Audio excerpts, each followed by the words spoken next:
अच्छा, इस सब जो भारत की जानिब से कार्रवाइयों का ये सिलसिला है, कार्रवाइयाँ इस उसमें कहूंगे कि अंदरूनी तौर पर भी मसरूफ है, एलओसी पर भी खिलाफ वर्जियां हो रही हैं, मजमूई तौर पर भारत ने इतना उलझा लिया पाकिस्तान को अपनी तरफ और इतना ज्यादा इन एक्टिविटीज में लगा लिया पाकिस्तान की तवज्जो को, क्या आपको लगता है कि ये सी पैक की भड़ास है, किसी तरह से इसको डिस्टेबलाइज किया जाए, मंसूबों पर, प्रोजेक्ट्स पर, तरक्याती कामों की तरफ तवज्जो न जाने दी जाए पाकिस्तान? देखिए, इंडिया की तो पाकिस्तान के इस्तेहकाम के साथ है, जो भी मंसूबा पाकिस्तान को मुस्तहकम करता उसे नजर आएगा वो उसके खिलाफ होगा। सी पैक डेफिनेट एक ऐसा मंसूबा है जिससे पाकिस्तान के लिए इक्तिसादी तरक्की और खुशहाली और इस्तेहकाम की राह उस्तवार हो रही है, ठीक है ना।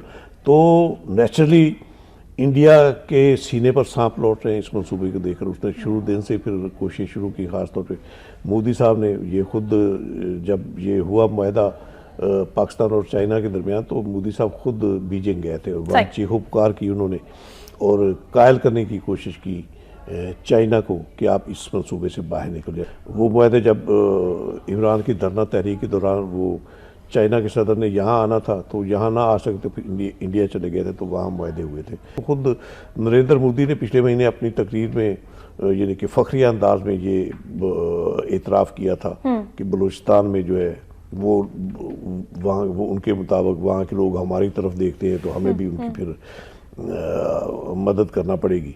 तो इस तरह का जो एक स्टेटमेंट है, मेरा ख्याल है ये इस खित्ते की सलामती के लिए इससे बड़ा थ्रेट और कोई नहीं हो सकता।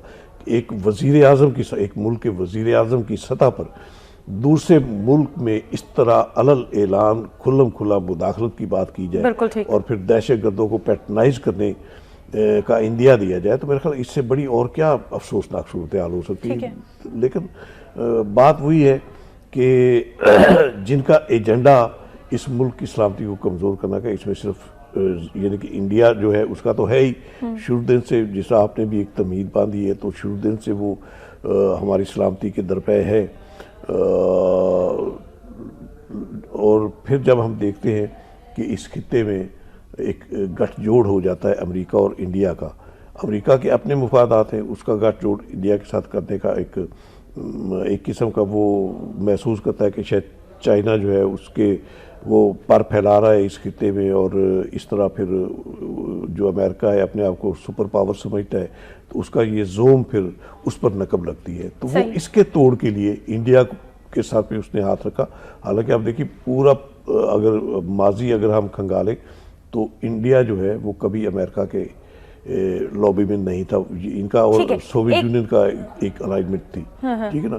पाकिस्तान हमेशा अमेरिका के साथ रहा है, बिल्कुल सही। ये हमारी बदकिस्मती है, हमारी पॉलिसी। खिदमत गुजारी के हवाले से बात करें, हमेशा पाकिस्तान ने अपनी खिदमत पेश की हैं। अगर अमेरिका के हवाले से देखा जाए तो कुर्बानियां हमेशा पाकिस्तान ने दी है, मुतालिबात हमेशा अमेरिका के पाकिस्तान ने पूरे किए हैं, दहशतगर्दी का हर मुतालबा पाकिस्तान ने पूरा किया है। आंखों का तारा फिर भी नहीं बन सका, ये अफसोस की बात है। वही है ना कि अमेरिका का जो एजेंडा है वो शायद पाकिस्तान पर इतना एतबार नहीं करता, चूंकि पाकिस्तान की चाइना के साथ। क्या वजह है, पाकिस्तान पे एतबार क्यों नहीं करता अमेरिका? इसकी क्या वजह है?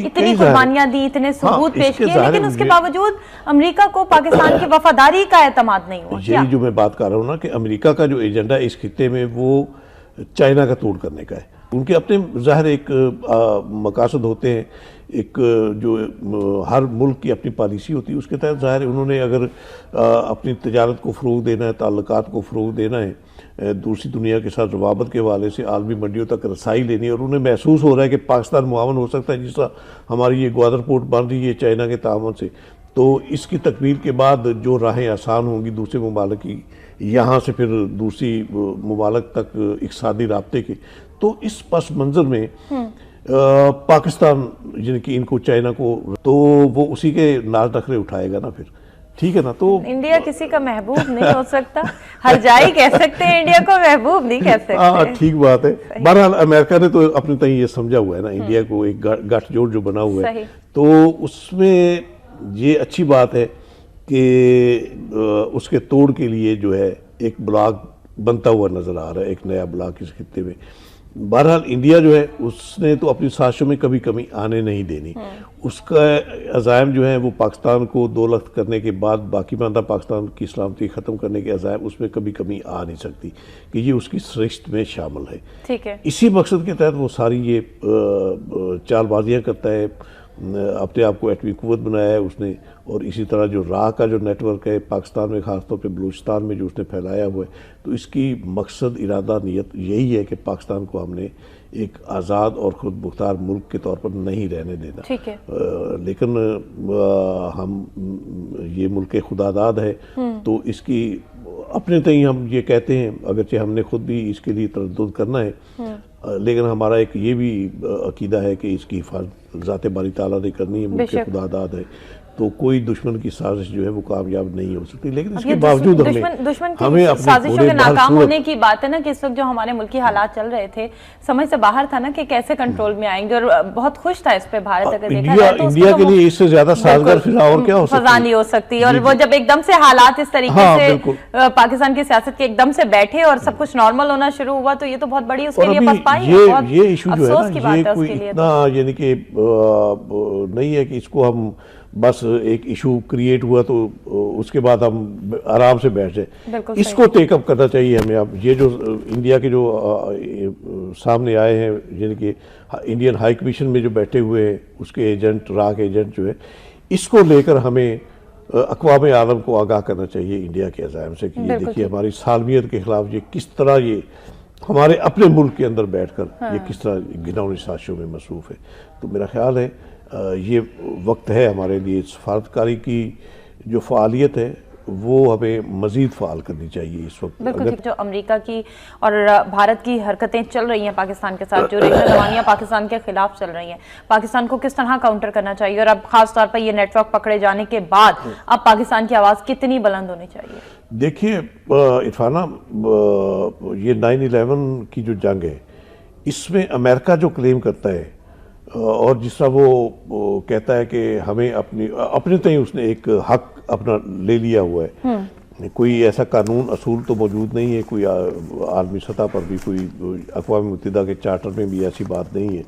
अमेरिका ये कहता है कि हमारी सलामती को जहाँ से भी थ्रेट महसूस होगा तो हमें उसके अंदर कार्रवाई करने और मुदाखलत करने का हक हासिल है। बिल्कुल ठीक। वो एक यानी कि अपने आप को एक आज़ाद और खुद मुख्तार मुल्क की हैसियत से क्लेम करता है, तो यही क्लेम हम क्यों नहीं कर सकते? हम अगर आज़ाद और खुद मुख्तार ममलिकत हैं और हमें कोई थ्रेट महसूस होता है बाहर से हमारी सलामती के लिए, तो हमें भी फिर ऐसा ही रवैया इख्तियार करना चाहिए जैसा अमेरिका इख्तियार करता है।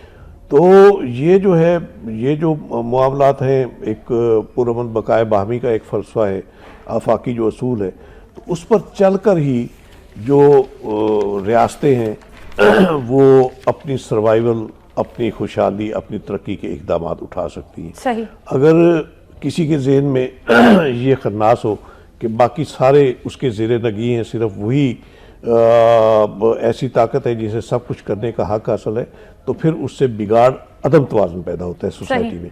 तो मेरा ख्याल है अमेरिका की तरफ से जो अदम तवाज़ुन पैदा करने की कोशिश की गई उसके अज़ाइम के हवाले से, उसकी एटमी जो है अज़ाइम जो हैं उसके हवाले से, तो अगर उसके आगे बंद ना बांधा जाए, बंद ना बांधा गया हो, तो वो कोई कसर ना छोड़े, फिर वो दुनिया की तबाही की नौबत लाने पर के मुतरादफ होगी वो सूरत हाल। तो इसलिए हमें अगर इस फलसफे को हम भी सामने रखें कि अपनी आज़ादी और खुद मुख्तारी के तहफ़्फ़ुज़ के लिए हमें भी अपने दिफा का उसी तरह हक हासिल है जिस तरह अमेरिका क्लेम करता है, तो मेरे ख्याल कोई मसला पैदा ना हो हमारे। ठीक है, दिफा का हक हासिल है और हमें दिफा में किस हद तक जाना चाहिए, क्या कहते हैं आप इस हवाले से? थोड़ी सी इखलाकियात की बात करते हैं। सियासत और इखलाकियात को किस हद तक आप देखते हैं कि आपस में इनका ताल्लुक है, और हमारे सियासतदान क्या इखलाकियात का वो दर्स दे पा रहे हैं कौम को जो उसूली तौर पर उन्हें देना चाहिए? आप मेरा इशारा समझ गए होंगे, जिस किस्म की ज़बान का इस्तेमाल किया जाता है, जिस तरह से एक दूसरे को मुखातिब किया जाता है, जो अंदाज़े गुफ्तगू अपनाया जाता है, क्या ये मुनासिब है? ये ज़ेब देता है पढ़ी लिखी कौमों को? तो इस्लामाबाद हाई कोर्ट के वो जस्टिस शौकत अजीज सिद्दीकी साहब वो टेकअप कर रहे थे इनका, तो उन्होंने खुद भी रिमार्क्स दिए थे समात के दौरान कि अगर आप ओए शौकत अजीज सिद्दीकी, ये देखो तुम्हारे आर्डर के साथ क्या हो रहा है, तो अगर आप इस तरह इस लबुल लहजे में बात करेंगे तो ये कोई शर्फ इंसानियत का तकाजा तो नहीं। अगर आप यानी कि अपने पैमाने पर ही खुद को लाकर सोचे कि आप अपनी इज़्ज़त को इतना अजीज समझते हैं, तो क्या दूसरों की इज़्ज़त नहीं है? ठीक है ना? तो इखलाकियात और सियासत ये लाज़िम मलज़ूम है। ठीक है। अगर आपने तामीरी सियासत करनी है तो फिर आपको इखलाकियात के दायरे में रहकर करना होगी। सही। ठीक है ना, आप इज्जत वो तो कौल है ना कि आप इज्जत करोगे तो इज्जत कराओगे। बिल्कुल ठीक है।